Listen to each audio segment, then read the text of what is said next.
Good morning everybody, thanks for joining me again. Well, this morning I thought I'd wander around Brixham a bit and show you some of the more photographed locations.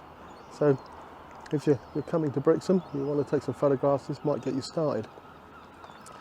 So I don't intend to go into all the details about the camera and everything, but I thought I might tell you about the locations, what I think weather and tide situations suit best. And yeah, as always, let's see what we find, shall we? So it's about 7 o'clock in the morning, so people are starting to set up and the traffic started already. I'm going to start from where I am. I'm on King Street, just overlooking the harbour. This is a great little road if you're walking from the inner harbour out towards the breakwater and you want to avoid the madding crowds. But this is a great location just to look down on the harbour and take in the whole scene. And also you can get a good photo of the church from here as well. So I find best time here is early in the morning. The sun comes up over there and shines onto the scene behind me. As you can see, I'm overexposing it a lot right now, just so you can see me. And then the sun goes down over there, usually behind the houses, but then you get a good chance of getting some good light in the sky.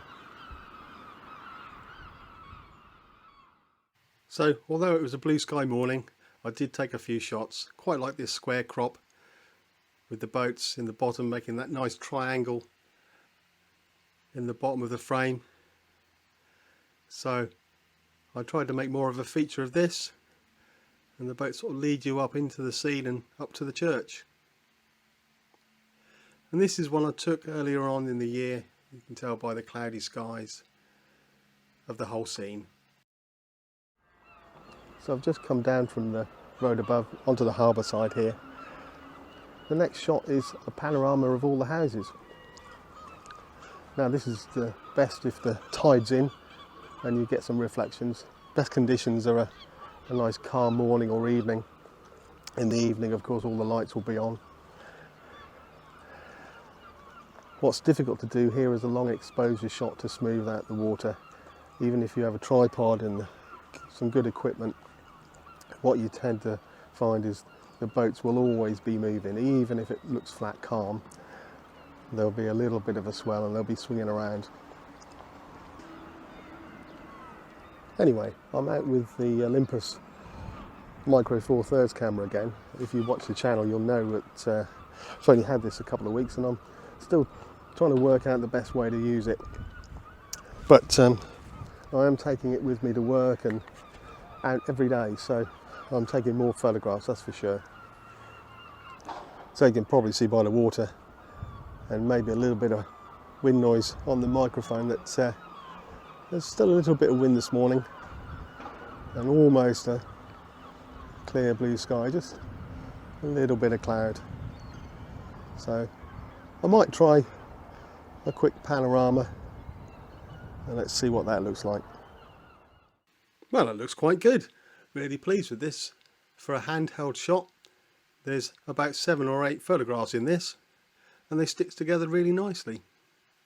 This one really shows what you can get on a nice calm day, and you can see the reflections in the water. Really makes a stunning shot, and in black and white it works just as well. This one really emphasising the reflections, and if you hang around till sunset and catch the lights at night, you can get images like this.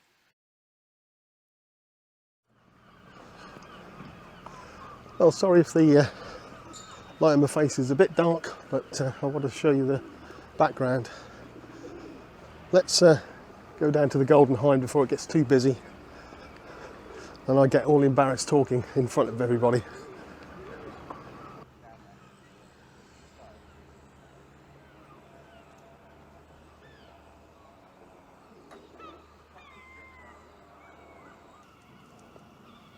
So here's the Golden Hind, probably the most photographed boat in the harbour.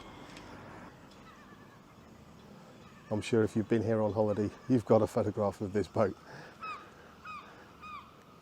Anyway, best times to photograph it, again, early morning, late evening. Late evening's really nice, especially if you get some nice dark blue light in the sky and the lights on the boat.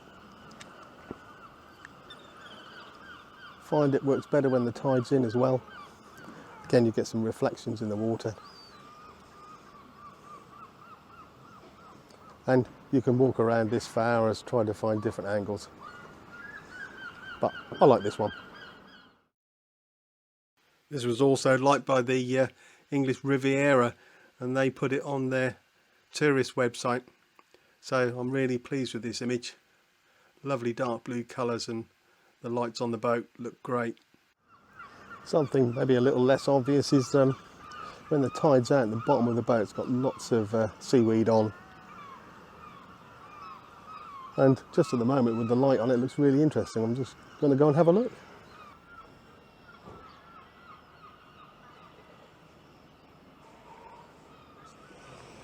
Okay, so the next location is the man and boy statue. Again, if you wander around this, you can get lots of different angles, either with the sky behind it silhouetted like this, or if you go the other side, nice telephoto shot with the houses behind. So I tried that telephoto shot, even though I only had a 17mm lens, but cropping it in, you can see what I mean. And then a few months ago, I was able to get the sun coming up behind the statue, trying to get a sunburst. And lastly, again at night, it looks really good. It's lit up nicely. You can get some nice dramatic shots. Okay, let's leave the inner harbour. I'm walking towards the marina. I think I'll stop at the breakwater and then go on to the seawater pool at Sholston. As I'm walking, there's a little bit more cloud now. It's starting to make the sky look a little bit more interesting.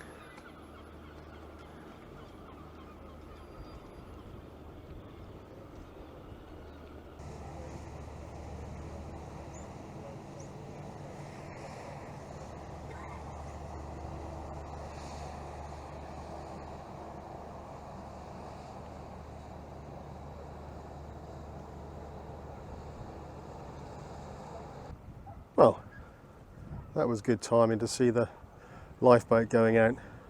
No dramas though, just out on a practice session. Anyway, I'm above the breakwater now, as you can see. So I've never managed to get the shot I want yet. If you can imagine the end of the breakwater there in a stormy weather, waves crashing over the light. That's what I've been trying to get. But not been here in just the right conditions.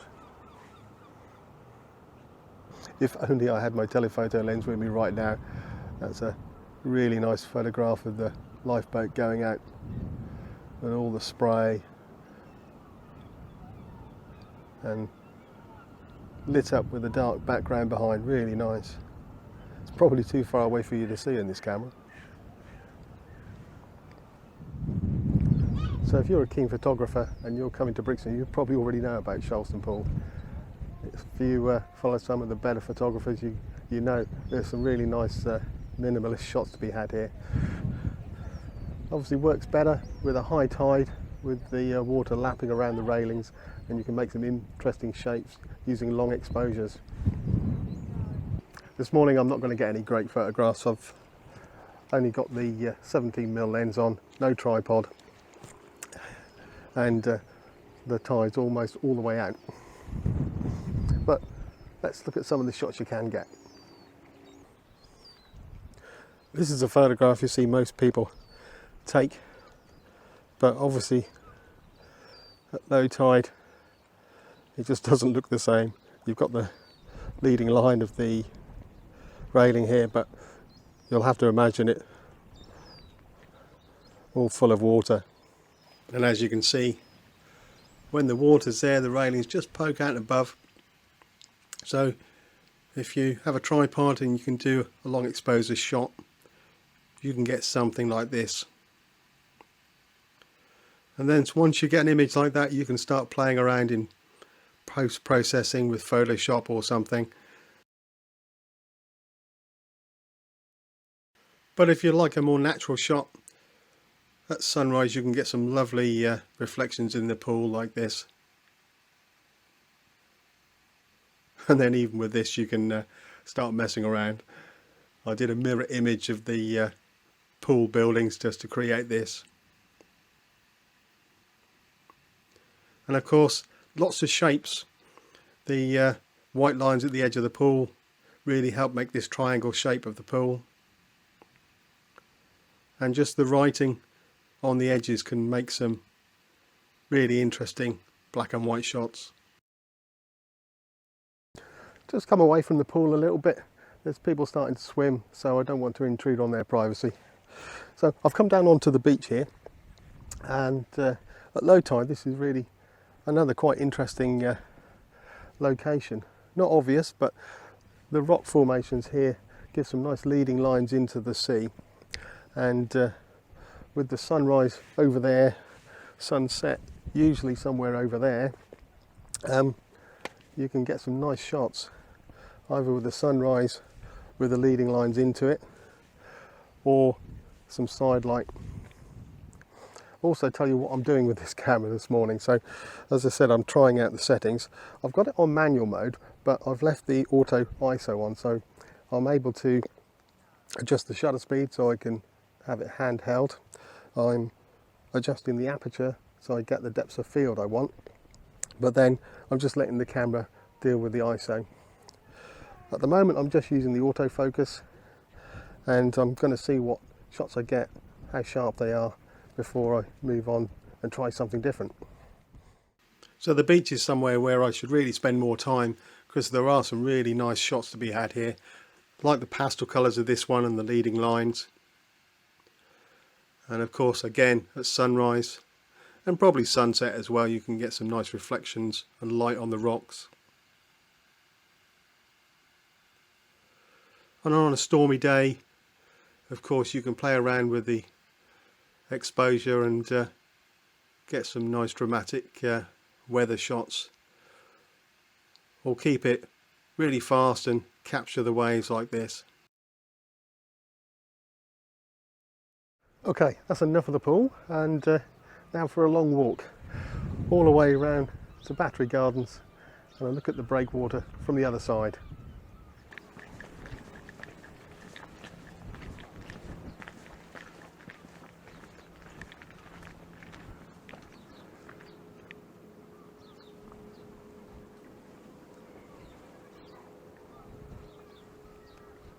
Just walked along to Oxon Cove, and I'm standing in front of the Plymouth University building.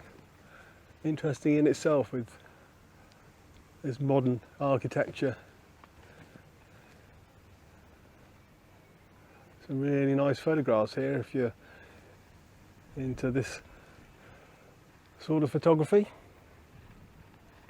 So with this, I was just trying to make something of the different shapes of the building. I was lucky enough to have a really nice blue sky. The white of the building, the blue sky, and on this one the sun on the front looks really nice. But my favourite's this. Just the black of the windows, the lines, and that splash of blue at the top. However, what I've actually come to photograph is out there at the end of the breakwater. So you might just be able to make out the light at the end of the breakwater. And at certain times of year you can get the sun coming up behind it. And because it sticks out on its own, you can get the breakwater on the horizon. Makes a really nice shot. So just isolated on its own, and if you catch it when the light's on, you can get a good shot like this. And if you're in the Merino area with a telephoto lens, you can look all the way out to the end there get this very compressed shot, which looks quite good. And of course, if you're on the breakwater itself, especially after a storm like this one, you can get some reflections. Again, look great. And if you want to mess around, you can do something like this.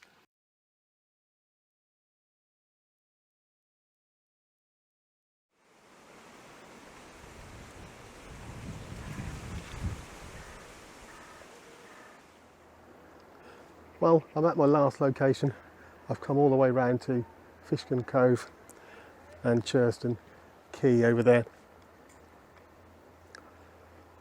You can tell it's summer. There's yachts anchored out in the bay here and people out swimming, even though it's still only about 8 o'clock in the morning.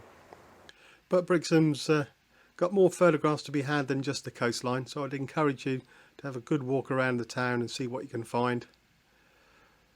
Brixham is famous for its steps, like most of the harbours here, and you can find lots of exercise and lots of good images. I quite like this one at night with the street lights on. Makes a lovely black and white shot. And if you are in the inner harbour, things like these little kiosks look great at night with lots of colour. And obviously the modern fish quay, very industrial, but some nice dramatic shots to be had there. And you can't help but notice we have a lot of murals. I like this one, and most of them depict the history of the town, this one harping back to the D-Day landings.